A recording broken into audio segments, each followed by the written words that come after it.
একবার দুই ভাই নদীর পাড়ে যায় খেলা করার উদ্দেশ্যে। ছোট ভাইটি বালি নিয়ে খেলা করছিল বলে বড় ভাইটি ছোট ভাইটিকে একটা চর মারে। ছোট ভাইটি সঙ্গে সঙ্গে বালিতে লিখে রাখে, আজকে আমার বড় ভাই আমাকে চর মারলো।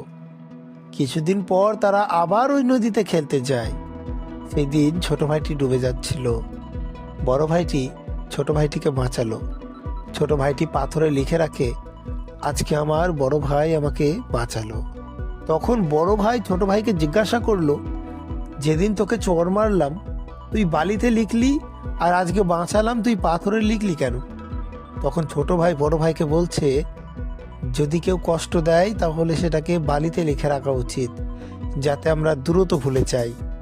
আর যদি কেউ ভালোবাসে, উপকার করে, তাহলে সেটা পাথরে লিখে রাখা উচিত, যাতে চিরদিন মনে থাকে। কিন্তু আমরা সম্পূর্ণ উল্টো করি। কেউ যদি কষ্ট দেয় সারা জীবন মনে রাখি, কিন্তু কেউ যদি উপকার করে সেটা কয়েক মুহূর্তের মধ্যে ভুলে যাওয়ার চেষ্টা করি।